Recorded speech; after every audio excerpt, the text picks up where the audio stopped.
Just tickle you until you don't laugh anymore.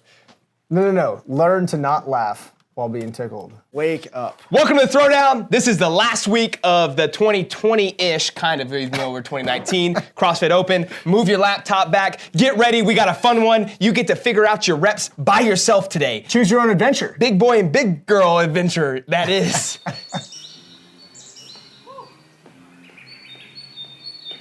CrossFit Open 20.5.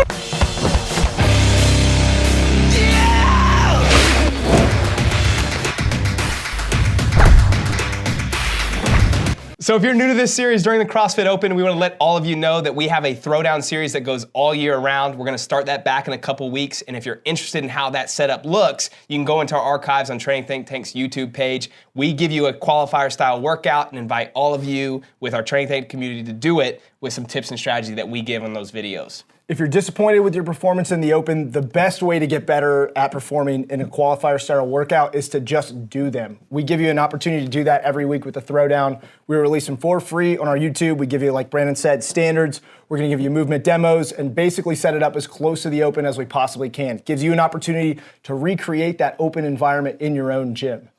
And if you are disappointed and you're looking for a little bit more, we have the Design, which is our online program. You can go on trainingthinktank.com and look at that. And then we also have individual coaching. That's that's our passion. That's what we do. That's what me and Kyle do and the rest of the coaches here. So if you're interested in that, check it out on trainingthinktank.com. Last workout of the Open. 20.5 starts now. Okay, Mia, 20.5, 40 ring muscle ups, 80 calorie row, 120 wall balls, broken up in any order. What were your first thoughts, expectations when this was announced? This was a really hard one to have any sort of expectations with because I had not much of an idea how it would go. Mm-hmm. I have done a few workouts that were 30 muscle-ups for time with penalties. So every time I broke, I'd have a penalty, and I would finish those around 15 or 16 minutes. Yep. So that was really my time frame on whether or not I would finish this workout. Yeah. So I didn't know if I would. Gotcha. My initial thoughts, I guess, expectations with it, I was pretty confident I'd be able to finish. I just didn't know how difficult 40 muscle-ups would get for me. And then when I looked at the volume of the rogue and the wall ball, I wasn't very intimidated by it. Like, I thought 120 wall balls broken up however you want over the course of all this other volume, like, isn't that bad. Like, we just did a workout 3 days ago that had 110 wall ball and 110 calorie row, and it took like 9 minutes. So I just knew, like, those two movements could go by really quickly. I knew that the amount of time it takes to do the rowing and wall balls versus the muscle ups for me, that it would just be like a pretty muscle up dominant workout. That's for me specifically. For a large majority of the world, this is going to be a very muscle up dominant workout, assuming like you can do muscle ups. If you can't, then it's going to be maybe try muscle ups for a little bit and then go as quick as you can on rowing and wall ball. Mm-hmm. So, like, what was, when you saw the numbers come out, what did you think? Did you think you'd finish in time? Did you think you'd be close? What was your I wasn't initial thought? sure. I didn't think that it would be impossible to finish, but I decided that I would make my decision on changing my strategy from trying to get deep into muscle ups to making sure I got all the wall balls and row calories in around the 13-minute mark. Yeah. That I would, once the clock hit that, I would make a decision. Gotcha. So you'd call an audible. Yeah. So my strategy is very loose here. My strategy was to go by feel. Just to give a point of comparison, if you guys are coming up with your own strategies, my max unbroken muscle ups is 10. But I have a hard time stringing more than 2 or 3 together under fatigue. So I knew that it was going to get to 2s pretty quickly. Yeah. So I wanted to get a big set for me in right away. So I opened with a bigger one and then rotated through smaller sets. Yeah, I mean, these aren't movements that are very forgiving if you're going hard on them for muscle ups. Like, if you're rowing easy, it's not so bad on muscle ups. But if you're rowing at like any form of a moderate pace, like, it's not going to help the muscle ups at all. So my initial plan was to just do 5 muscle ups, 15 wall balls, and then just kind of row at a recovery pace and do that for like every 90 seconds until I basically couldn't hold sets of 5 on muscle ups anymore. I knew that, like, with a little bit of the shoulder fatigue from the muscle or from the wall ball, and then a little bit of the pulling from the row, that the muscle ups would start to go out, just based on where my muscle ups feel right now. And so far, this plan's working. Like, I'm basically doing 5 muscle up. I take a breath, I go to the wall ball, I do 15, and then I like casually walk to the rower and get on and just pull basically until about 15 seconds before the 90-second window. And I was getting like 3 to 5 calories each time, which is a little bit of help, you know. By the end of it, like, it started to add up. But then like my time started to kind of dwindle a little bit, and the road kind of became a little meaningless at that point. What was your strategy on reps right now, and like what's your plan at this point? So my rotation was muscle up, wall ball, muscle up, row, muscle up, wall ball, muscle up, row, which I don't even know if I held. Yeah. I basically muscle up, do something else, come back to muscle up, do something else. This one's crazy chaotic. Yeah. Yeah, it was. I mean, for those of you that are one and done on this, I would recommend watching a lot of videos and watching what a lot of other people do, because there's so much that you can do differently. I'm sure when I redo this, I'm going to probably do it completely differently than what I did here. Yeah. Yeah, this one definitely, experience plays a big role here. Like, I've done a ton of workouts with rowing and muscle ups, and I know, like, again, like I just said, rowing hard combined with muscle ups makes muscle ups really, really hard. Like, your pulling just gets really fatigued. Wall balls, the pressing of the shoulders overhead makes the dip on the muscle ups pretty tough for me. So I just knew, like, my best all-time set of muscle ups ever is like 22, which I'm like far off from that right now. I'd say right now I could do like 15 to 17. So I just knew, like, trying to do a bigger than a set of 5, even though, like, at the very beginning, you're going to feel like, you know, you got a ton of energy and adrenaline and you just want to go bigger than that. I just didn't see the point of it, because even if I did like 8 in the beginning, I do 5 the next set, 5 the next set, I'd probably end up going to like 3 and 2 beyond that. So I just tried to stay calm and patient with it, and then just continue to stay on the consistent rhythm here. At this point, like, I think I'm 3 rounds in, and everything still feels pretty good. I'm able to hold this rhythm. Honestly, for me, the one thing that started fatigue was, surprise, surprise, my breathing. Would you say it actually felt like the opposite for you? It was all for me, it was just managing muscle ups, and I Yeah. knew that was going to be the case going into it. That's a really big muscle up number for me. So anything else that I did was about setting myself up for success on my next set of muscle ups without having to rest too long, which is what I usually default to. Really long rest and still not very big sets of muscle ups, which when you're trying to get 40 in 20 minutes, that doesn't work. Right. Yeah, I mean, so like watching myself right now, like really the only time I'm resting is after the row, before the muscle ups. So I think maybe next time around, I don't know if there's a way I could like cut that down a little bit, but maybe I could just like go to the row like every other round, just because I'm not really getting like a lot of work on it. And like the time I finish wall ball from the time I go back to the rings with the row in the middle is like, 30 seconds or something. So it's kind of like, it's a lot of time. I might as well just probably go back to the rings and back and forth to the wall ball. So that might be something I change. Again, like you're saying, like this is so athlete dependent and dependent on where your muscle up skill is at. I don't see it being very dependent on like wall ball and rowing skill, just because I don't think they're very heavily weighted in this workout. Would you agree with that? Yeah, for sure. I would also make sure, if you're not sure if you're going to finish, make sure you do not leave any row or wall ball or reps on the table, because they all equal the same, and those reps cost a lot less than muscle ups. So just be smart and be aware of the clock and where you are, and make sure you have enough time to get those reps in. Yeah, I would agree with that. Brandon and Kyle talk about a bunch of different strategies, and like it's probably impossible for us to cover every scenario of athletes. So hopefully watching this and us kind of sharing like our ideas and opinions on what we would change based on what we did here will help you decide and get an idea of like where you're at.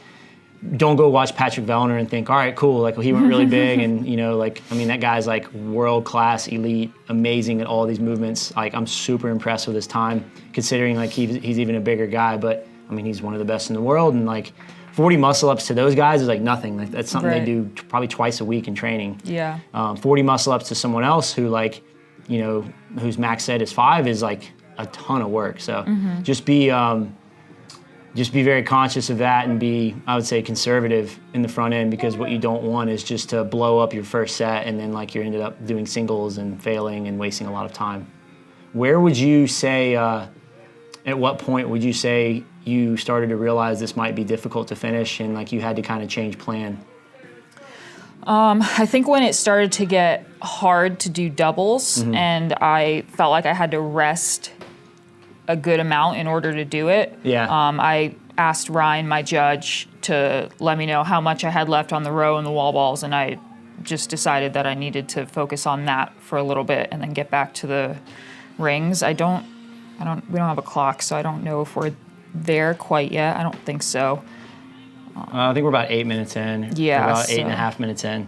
Yeah, I mean, my plan was just like keep holding this 90-second window as long as I could. At this point, it is starting to catch up a little bit. I'm getting a little slower going back from the row to the rings. Really, like getting off the row and going to the rings is like the hard transition. I felt my dip fatiguing out on the rings, not necessarily my kip going up. So like my pull felt good. It was just like shoulders and landing in the dip and driving out, which I think is just like from a lack of training volume right now. But yeah, I mean, really, I don't know what else to say other than at this point, like I would just probably try and cut down the rest here. So like that's 30 seconds that I was off the wall ball on the row and still resting before muscle ups. So that little bit of row probably wasn't really rest for me. It just made my arms a little tired and made me rest more. So I probably should have just skipped that row and then gone to muscle ups and started getting those done. My plan was to knock out wall ball and muscle ups and then have a big chunk of row left at the end. Yeah, so the row is the only rep that will vary in the amount of time that it takes to do it. Yeah. And going into the workout, Ryan told me, he's like, leave more row cows for the end because you're going to spend a lot less time on them when you're sprinting versus, I mean, I don't think I ever rode over a 900 in these rounds, which is just, I mean, usually I would be at like 11 to 1200 and you'll get through them a lot faster. Yeah. So that's something else to think about. Yep. Where you place that specific movement. Yeah, so I think I think I have about 10 muscle ups left now, maybe less. Because I think after my 6th round, I only did like 2 or 3 calories, and Brandy and Brandon are both standing right there, and they were like, just stop rowing. And I was like, okay. Yeah, dip is getting tough. So at this point, I think I'm doing like 3 lazy break here. I should have just gone to the wall ball, and like even just doing like a set of 5 and dropping. I think that taking long breaks in this is probably silly. Like I should just pick up and at least do 5, but that's too long of a break there. Going into wall balls, yeah. Yeah, I mean, leave your like, breaks for yeah, muscle ups. you don't have to wait that long to do a wall ball rep. Like just pick it up and do 5 at a minimum just to get moving. Like, you know, we train so much here with the 30-pound too that like 120 wall balls with a 20 and a 14 for you. You use a 20 a lot for training, don't you? It just isn't that much. Yeah, those went by really fast. They did. They were probably the easiest part of the whole workout, in my opinion. For me, it was just like dip in the muscle up, breathing, and then just trying to, you know, be less tired, which is a common theme. Yeah, this workout was really interesting. Definitely. I love it. Very different than what he. Yeah, it was. I mean, what he said was real. He delivered. Different. I love the strategy, the idea of being able to kind of pick and choose your own strategy. It takes a risk. I think for a lot of people, it's going to be very risky because like some people are going to be really close to not being sure if they're going to be able to finish or not, and they're going to have to take a risk. And like going from not finishing your muscle ups or like being 1 rep away is like going to be worth, you know, having to push and finishing a few seconds under because it comes down to the tiebreak of the other 2 movements. So like if you get really close and come down to the wire, like you got to make sure you deliver on those muscle ups. Otherwise, if you went too slow in your tiebreak time, you get beat by a lot of people, right? Right. Yeah, so muscle ups are what's most important is what you're saying. Yeah, I don't know. I mean, I'll have to see how it shakes out, but I thought it would have been interesting if they basically weighted the muscle ups more, meaning like if you finish muscle ups, then it trumps anyone who finished wall ball and rowing, but it's not that way. So that's just the risk you take. Like if you spend time trying to finish the muscle ups and you don't finish them and you have a slower wall ball tiebreak time, I don't know, we'll see. I mean, it still comes down to total reps, but you could still lose that way. Yeah. But it's one of those, like, you won't know until you jump in and go. So I think, you know, play around in warm-ups, try and figure out a strategy, get an idea of like how realistic it is for you to do the 40 muscle-ups in the 20 minutes, and then have a point in the workout where you decide like, okay, I got to change gears and I just got to get the other stuff done. Yeah. So your plan was, at this point now, you just finished your row, you're done with the wall ball, So and you're now working on the remaining muscle-ups? I don't know. We're about 13 minutes in, I think, so I'm on my final row here. When I got done with the muscle-ups and wall balls, I had 55 calories a row. In my head, I was thinking, oh man, I did so much, like so many little sets of rowing in between the ring muscle-ups and wall balls, there's not gonna be that much left. And I get on and she's like, all right, 55 calories. I was like, You have 55 calories I was left? like, yeah, I was like, no, that's so many. And the I had 30 left when, I wasn't done with muscle-ups, so when I decided to finish them. I mean, I was only getting 4 to 5 calories a time and I only did 6 of those. So, Yeah. you know, I less than 30 think I calories always there. stayed on for 10 cals. Yeah. I think this may be where because I had 30 wall balls and 30 cal row lefts, so I did 15, 30, 15, and then just chipped away at muscle-ups. Yeah. I think that's where we are right now. I think for those that are pretty good at muscle-ups, this is a strategy that a lot of people are going to use, going back and forth between the wall ball and the muscle-up first, and then ending with a big chunk on the row. So, like, I'm just warning you guys, like, if you're someone who's using that strategy, like, just be ready to hurt and buckle up for that last row. Like, you gotta want it, you gotta be ready to hurt. Like, it's a cool finish to an open workout, in my opinion. Like, I love when you end on a machine like that and there's just like no limiter other than just dealing with pain, because like I'm suffering pretty bad right now and they're all, you know, talking sweet in my ear trying to get me to toughen up. Yeah, you don't look like you're having fun. No, I'm hurting right now. I'm hurting bad. The other day, I was racing Adam head-to-head in a workout, and it ended with 30 cal row, and we just like emptied the tank on it, and I just kept reminding myself, like, you've done this, you did this earlier this week, and then the other voice in my head was like, you just did 40 muscle-ups and 120 wall ball, it's not the same. So I was like battling, I had like 2 thoughts going on. This was pretty nasty though. And anyway, it's just a fun finish. Yeah, and he did it. All right, so you are back on the rower. Yeah, so here I'm finishing all that's left of my row cows, and then I'll have 15 wall balls left.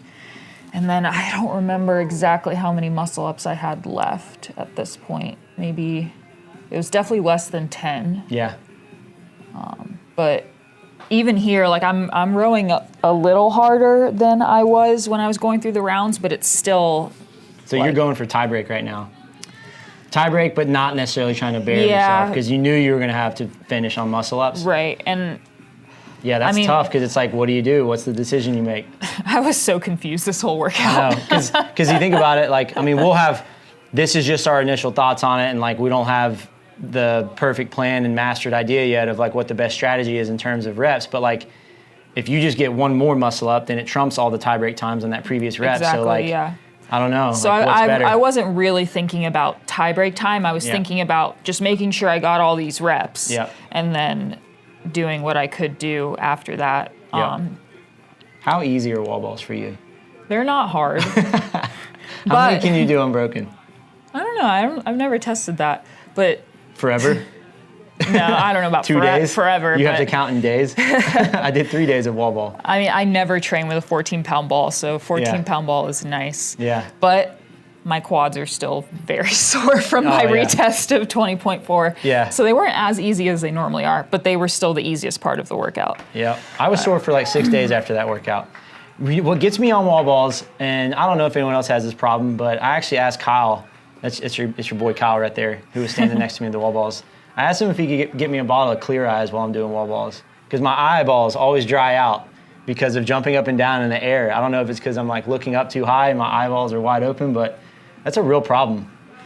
So at this point, Ryan may have told me how many muscle ups I have left, but I don't know if I even heard him. I do not like being at this point in a workout and not having a plan or anything, and I just felt like I was so lost. Yeah. So when you just basically right now you're on an AMRAP of muscle ups. And you're like, I don't know when to go. I don't know if it should be every 15 seconds, every 20 seconds. Yeah. So this is something where if you are retesting, like I'll look at my video and break this down and take a few seconds off of each rest interval. My grip got stuck. Oh yeah. I was wondering what happened there. You're like, give me a towel. Well, yeah, you'll see soon why I asked for a towel. Is this the miss? I don't know if it's this one. So yeah, I mean, but looking back next time, you'll know like, all right, I got off the row with 4 minutes left, You'll divide out how many reps you did last time and compare it to what you have left to finish, to be able to finish this time, and you'll put yourself on a time clock to finish. Yeah. Just to be more structured with it. Yeah.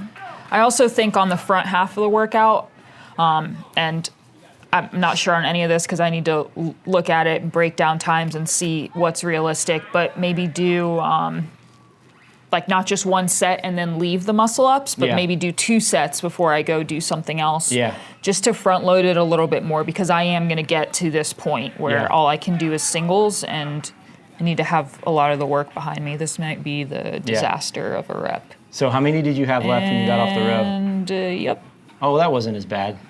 You made it sound like you were like it felt, upside down. Felt inverted. way scarier than that looked. That was pretty quick. I had 4 reps left. I've seen worse when we were trying to do like backward rolls to support back in the day with no experience on the rings like that. I don't do stuff like that. That's too scary. Yeah. So here I'm like making sure I'm catching. Right. Yeah, so just trying to get every rep that I can in with, 90 Any seconds left. tips or cues for anyone that is under this level of fatigue? What are you thinking about to make sure that you do finish the rep? Is it like, are you thinking about throwing your shoulders forward?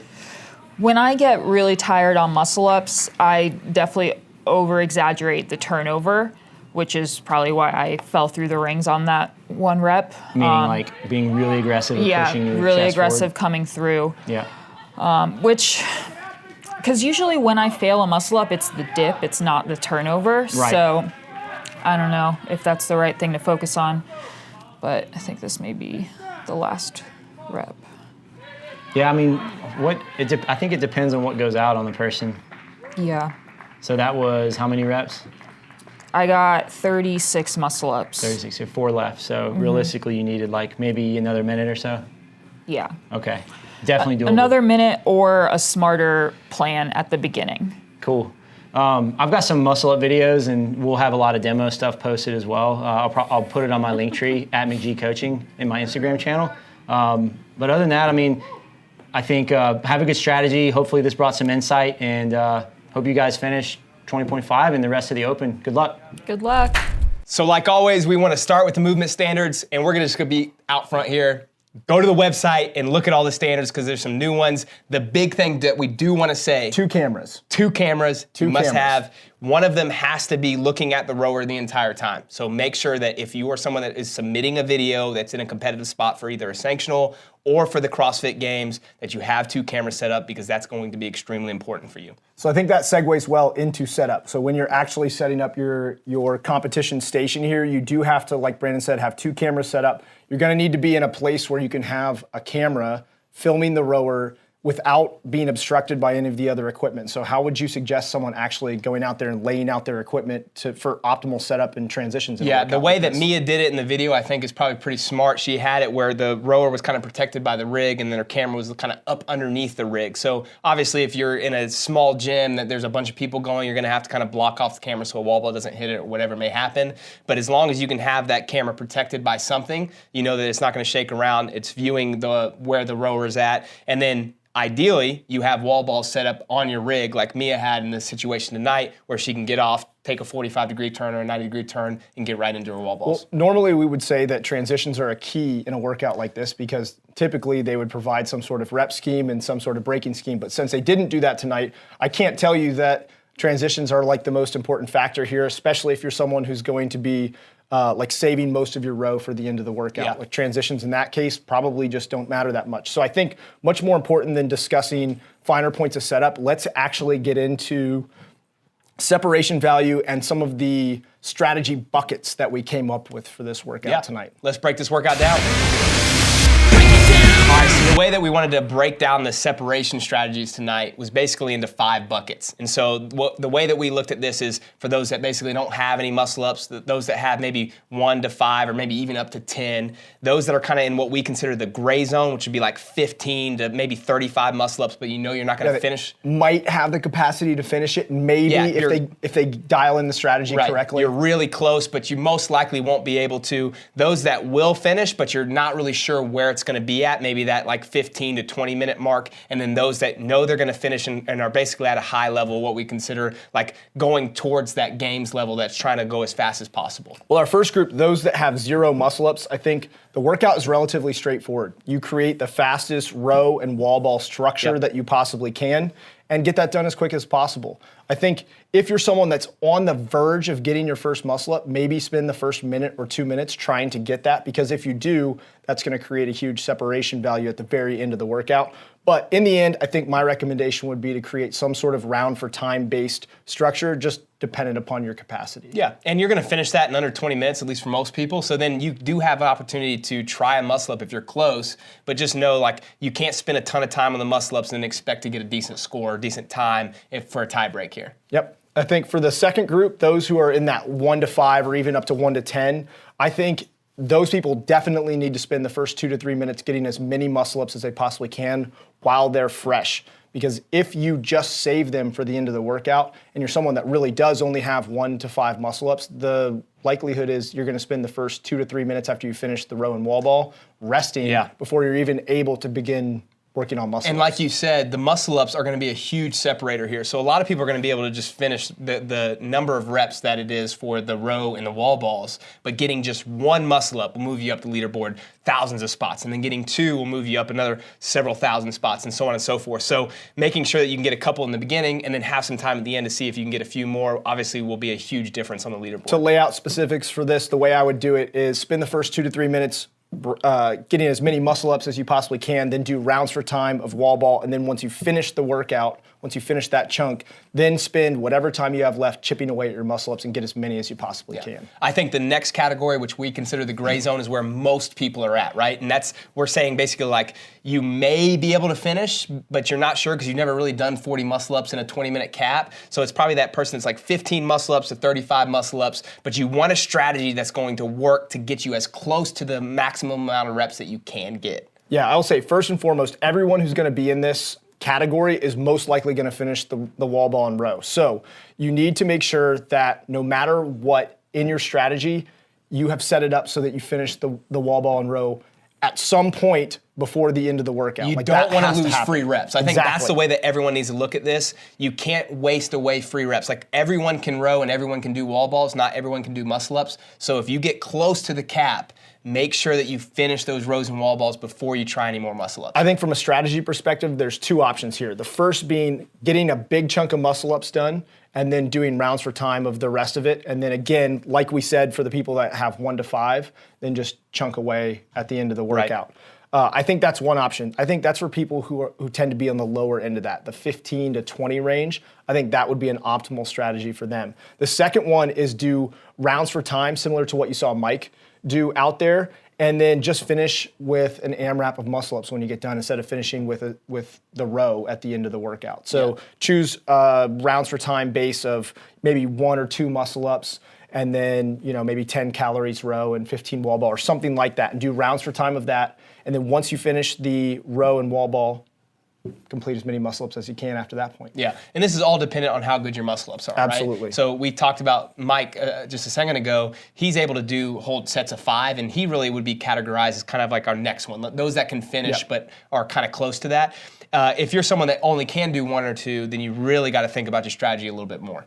Yeah, and I think for moving on to people like Mike who have the capacity to finish this workout under the time cap, I think for a lot of people, I'm in the Masters division myself, for a lot of people that are looking to get that top 200 Masters spot, they're going to fall into this category. They're all going to have the capacity to finish this workout under the cap. Now it becomes a race to the top, the race to the, I think probably like 13, 14, maybe 12-minute mark. So then the question is, what's the best strategy for you individually for this workout? I think for athletes who have good muscle-up capacity, maybe a Mike-style strategy is going to be optimal here, where you choose a very sustainable number of muscle-ups and you just hammer away at that. That might be 5 or 6 reps in each of your rounds for time, and then use the row as a recovery within each round. And then when you get done, it's basically sell out on the row with everything that you've got. If you saw Mike, he was basically a pasty white ghost at the end of the workout. He really sold out. So the other strategy there is what? big chunk of muscle ups into rounds for time or something like that? Yeah, I mean, if you know that you've done some training where you've done like an AMRAP unbroken set of muscle ups and then done some other things and then come back and you can still hold 5s or 6s,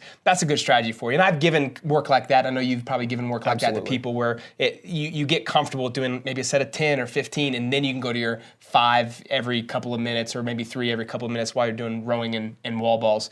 For most people though, I think the rounds for time that are close to finishing is probably going to be the best strategy there. So to kind of summarize that, option 1 is big set, then chip away rounds for time. Yep. Option 2 is rounds for time with a recovery row and then sell out on the row. Basically what Mike's strategy was. Obviously there are many more strategies than that. Those are just 2 that we think, would make sense to cover here and for people to actually try and tackle this workout to get an optimal score here. Yeah. The one thing I will mention real quick before we talk about the elite level athletes, really the only 2 where the row pace actually matters will be for what we consider those that will be close to finishing, those that will basically finish, and then the elite level athletes. For everyone else, when you know that you're not going to finish the muscle ups, then the row pace doesn't matter as much. You need to make sure that you manage that so that you can get as many muscle ups as possible. Just something to think about. The last thing is those that are trying to finish this workout with a competitive time, and especially those that are trying to make a games level spot. We just wanted to kind of go over 𝐆𝐞𝐧𝐞𝐫𝐚𝐥 pacing because we took some notes down on that. The way that he set this up was he did his muscle ups and wall balls in big chunks first, and then he did a 1 set of row in between that, but he finished all of his muscle ups, and then basically it was just a sprint at the end of wall balls and rowing. I think that's a pretty good strategy for most high-level athletes because he did his muscle-ups in 4 sets, so he was done in 6 minutes. I can't believe he split 40 muscle-ups into 4 sets Yeah, in the middle of a workout like this. But that gives you an idea of the capacity that someone like that has to be able to finish this workout in the low 11-minute range. For sure. And if you looked at his splits, I won't walk through all of them because I know you guys can't see them on your screen, but he paced the first row that he did while he was still doing muscle-ups, and then as soon as he finished all 40 muscle-ups, it was a full-on sprint. I assume he was probably going 1,800 plus because of the times that we got on here, but his times basically went from taking about 45 to 60 seconds to do 15 cals to that same time to do 24 cals, so you know that he picked his pace up once the muscle-ups were done. That's a full-on sprint at the end of the workout. I don't think it makes sense for us to offer strategies to the elites. I think the best thing to do is go back and review the athletes that you have videos, video access on the HQ website. Go back, review that, create strategies for yourself based on that. If you're at the level of someone like this, then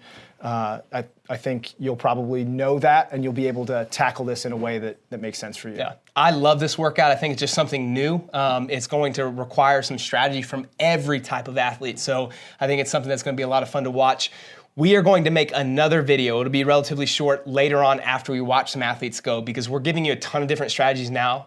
After we see some athletes go, maybe 20 or 30 on site over the next couple of days, we'll give you guys a couple other examples for repeats because that is going to be really important for those that are fighting for a spot. Absolutely. The other thing, I guess my big tip here is make sure that you don't overthink your strategy going into this first one. I think people are going to be sitting there and writing out 1,000 different split combinations on a whiteboard and everything. Just go get if you're someone who's going to repeat this, go get the workout done one time. And then you'll know whether or not what you created was sustainable and you can go to refine it. I think that's the beauty of the qualifier scenario or the qualifier structure where you do have the opportunity to repeat the workout. And this isn't like last week's workout. This isn't like 20.4 where your quads are gonna be so sore from the pistols. And I mean, I'm still sore from doing it on Monday. But I think this one is repeatable and I think it's almost necessary to repeat for people that are aiming to, like I said, try and make it into that Masters qualifier or try to optimize your performance on a workout like this. For sure. This is the last week, and we wanted to offer a little thought on perspective. The reality is that there are very few that are actually fighting for a game spot right now, and even fewer that are actually going to achieve that goal. For most of us, the truth is that we're doing this for a different reason. Whatever that reason may be for you, whether it's the community, the camaraderie that comes with people screaming and yelling and allowing you to do something you never thought was possible, the thrill of a new PR. Tackling a personal challenge. Yeah, the excitement of progress that comes with this sport. Whatever it is for you, finish out strong. Don't let your expectations and the failures that you've had in previous weeks weigh you down and get you frustrated. This is one of the best sports and it's brought so many people together for health and wellness. I think it's really, really cool that we get to do what we do. So finish strong, and on behalf of all the Training Think Tank community, thank you so much for watching all these videos. We're gonna have new throwdown workouts in a couple of weeks. Stay tuned for that. Good luck. It's a wrap, you know what I'm saying? Your boy Project Pata in this thing, man. Hey, look, man, thank y'all for watching Training Think Tank's YouTube channel. Y'all hit that motherfucking subscribe button, you know what I'm saying? So y'all go ahead, man. Thank y'all for watching the channel, you know what I'm saying? Hit that motherfucking subscribe button, let it be known, what it be known, what it be known, you know what I'm saying? Pata.